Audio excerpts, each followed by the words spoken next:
Dan Thomas, and this is the Coastal Rainbow Forum, bringing you topics of interest from the Manatee and Sarasota LGBTQ+ and progressive communities.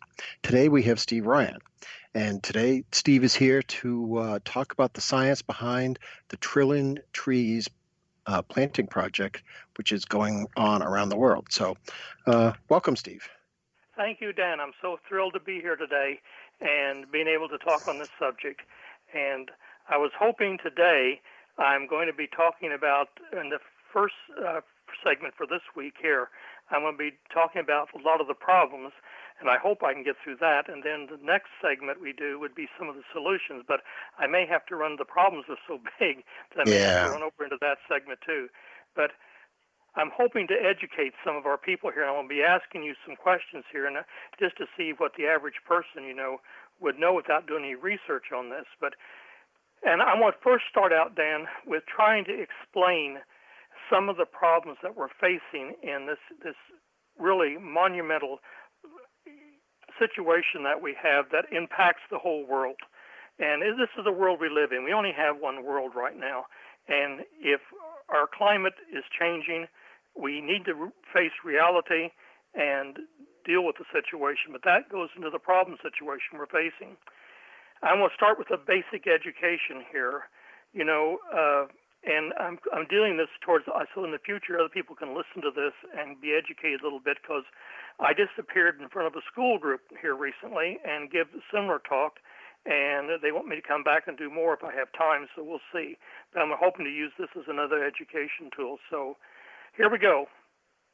Let's start at the very basics here. We have the animal kingdom and we have the plant kingdom, and we have climate in the world. And the animal kingdom and the plant kingdom have what is called symbiosis. And you think everyone knows what that is? You think I need to explain what that is, symbiosis? Yeah, because symbiosis is, I understand it, because I was really into biology, so. Okay, but anyway, let's explain this further, because some of the kids may not study biology yet. But symbiosis is where you have a mutual benefit from two organisms. Usually, that's how it's met. In the animal kingdom, which we're part of, we inhale oxygen, exhale carbon dioxide. And in the plant kingdom, they inhale carbon dioxide and exhale oxygen. And the oxygen levels on the Earth have been much higher at other points in history. Right. And the carbon has also been somewhat higher at different times too, but for other reasons. And the situation is dire for our planet right now. And I'm going to go through here and quote some very respected scientists from all over the world and different groups and things that basically states that we are reaching a tipping point where we're on a runaway freight train, and if we don't stop or slow it down, there's no turning back. And it should be frightening for all people who care about this planet and care about our species and the other animal species and even the plant kingdom here on the Earth, because they will also be destroyed in the future if we don't do something and if we don't try to prolong the situation we've got. And so let's go to the basic problems, and this may surprise you. Some people were not surprised when we talked about this a few weeks ago with some other groups.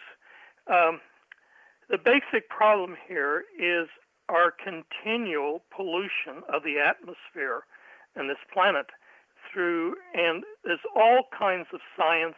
I won't go into naming it all over here because I don't really have time to go into it, but we could have another topic on that behind the science. But then there's a more basic problem. I was talking to some people in another forum not too long ago, and they were saying, Steve, that's all well and good, but there are a lot of people in this world who don't even believe in climate change or believe in global warming. And I said, yeah, I know. And they said, well, those are the people with the problems because of lack of education. And so here we go then down that path. And I want to go into some basics on that as well here. We actually have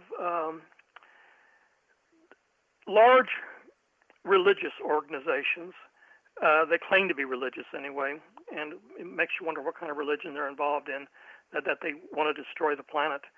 But, they have taught their people so many ill-founded, non-scientific facts. They try to claim are facts, and it causes a lot of education problems when you get people in school that want to overrule the school system when they try to teach facts and want to put in, quote, the Bible, the Quran, or God knows what other book they want to put in there. And actually, this is interesting. I was fascinated when someone told me this.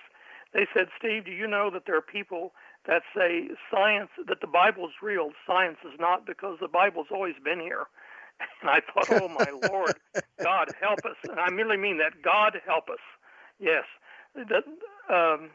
It's pathetic. It really is when you stop and think about this. And we have people that believe like that. And we have those same people put the people in power that are in power right now at the top of the U.S. government. And it is really discouraging when you think the amount of education you have to do to get people to change and face reality. There has been headway done, though. I will say this. I want to compliment the evangelicals who have changed and really realized that some of them, that climate change is real, science is real, and the world needs science to try to save us. And it's not something that's from the devil or evil or something like that, like some of these religious cults believe. And anything that opposes the Bible, I guess that means that the world's flat too, because I joked with them about that. In fact, I said, because, you can clearly see in the Bible where it says the world's flat. And if you want to believe that, I guess you can. I know there's some people that still believe it. And that's not a joke, because they have their own group on the internet and stuff. But it's pathetic. But back to some of the more realistic problems. I mean, we have to go back into reality. And here it is. Here we are facing, what do you think, what industry if you put them all in one big category, what industry on Earth is one of the biggest items to climate change? It's pretty easy. Well, I'd say the oil industry right off the top of my head. Which is part of it. It's even bigger than that. It means bigger industry. The oil is part of big carbon, the carbon industry. Right. And that includes coal, natural gas, and so forth. Even the natural gas is not that bad if they'd really use it. But here's the problem we got. Right now, the United States has pushed itself into the number one production position in the world in oil. And how do they do that, Dan? Let's just check here. This is pretty easy, too. Well, I don't know. Government fracking. It's fracking. Oh. Fracking. I was going to say government subsidies that allow these oil companies to rake in profits and not pay taxes, and you got it. That's exactly. That's it. And then, what country in the world? I'm going to see how long it takes you to guess what country this is. Most countries in the world, all but one, all but one major one anyway, is trying to reverse and get away from the carbon fuels. But there's one that tried to turn the clock back just recently, want to go back to coal. Geez, I wonder what country. Even the business people don't want to use it. They understand how dangerous it is. Of course, it's the United States. Who in the world would be that stupid and realize the damage that coal is doing to the atmosphere? And of course, the biggest polluter of coal is coming out of China. China produces over 25% of the carbon going into the atmosphere right now. And the United States is in second position, of course, in there. We'd lost our number one position to China. Oh, my God. The carbon polluters, okay? And India ranks up there, too, not far behind us. But China has, 1.4 billion or something like that people, and India has 1.7 billion. The United States only has 330 or some million people. And we're still producing that much carbon, and it comes from a lot of sources. The carbon industry is very powerful lobby, probably on scale of or equal to or greater than the gun lobby in the United States. Mm-hmm. And when you have that much money and that much power, you get what you want because you can buy off almost anything. I'm going to give you an example here. I'm not going to give the name out here because I don't want to embarrass them or have a lawsuit by them, but it's true. And a lot of people can look it up and they can figure out who it is. A major religious university basically sold their soul and they put out an appeal for voters and stuff. And of course, it's ultra conservative, and the current president gave a graduation speech there, or maybe it was the vice president. One of the two did. The vice president and one did. Gave the graduation commencement speech there. And anyway, this major university, though, has been in the forefront of denying climate change, denying reality, and they focus on anything but reality and trying to get money from you. Because I know people who are alumni there and they're absolutely fed up with it. They showed me some of the letters they get asking for money, and they said they wouldn't give to them as the last place on earth. And I can understand their fury over some of the stuff that the recent stunts they have pulled. But anyway, it's a major university in the United States, and it's sad. It's a very, very sad situation. So getting back to the carbon industry again a little bit, even from space now, there was a program on television recently that someone said I needed to see, and the flaring I'll explain, but flaring is when the oil companies are producing oil so fast that they cannot use the gas. So what they do, there's nowhere to use the gas or to pump it to. And in fact, there's a huge supply of natural gas right now. And instead of liquefying it and storing it for future use or something like this, and because it is much cleaner than coal or oil to burn and gasoline, they are flaring it in such huge quantities that actually the oil fields in the Dakotas, that's North and South Dakota, I think it's one of the two of them, it is one of the brightest spots on Earth you can look at. That's unreal. I mean, I've seen that where they're burning off all the gas, but yeah, that's crazy. That's just pumping more CO2 right into the atmosphere. The air, and this is the problem: more and more carbon going into the atmosphere, and very, very little coming out. Coming out in the plants.